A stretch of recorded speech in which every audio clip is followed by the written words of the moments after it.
Paul tells us that Jesus was buried and then raised to life on the third day according to the Scriptures. The Scriptures in Paul's time meant the Old Testament. So where does the Old Testament hint at a third day resurrection? When you start looking, it seems that the third day has huge prophetic significance, and loads of important stuff happens on the third day. 3 days, or the third day, is mentioned 101 times in the Bible. Let's just look at a few examples.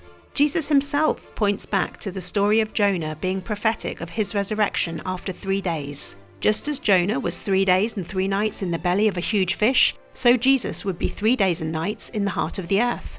In the account of Abraham being willing to sacrifice his only son Isaac, and metaphorically receiving him back from the dead, it's on the third day that the place for sacrifice, Mount Moriah, came into view. This detail is not there by accident, but intentionally prophetic of what God the Father would do in sacrificing himself as God the Son and rising on the third day. Mount Moriah is where the future temple was built, near the site of Jesus' crucifixion. Another form of third day resurrection or restoration is found in the story of when Joseph was put in prison with Pharaoh's chief cupbearer and baker, and they had dreams that involved 3 days. Joseph correctly interpreted their dreams to mean that one would be restored to his position in 3 days, while the other was executed.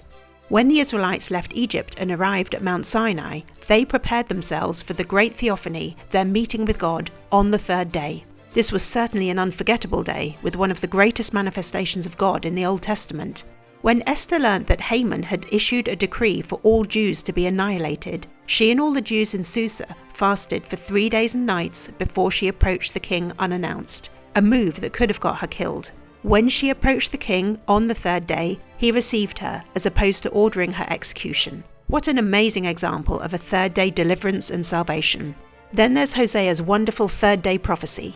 After a call to return to the Lord, he says, "After 2 days he will revive us. On the third day he will restore us, that we may live in his presence." This end times promise to Israel of salvation and restoration is put in terms of resurrection language in Ezekiel's dry bones prophecy.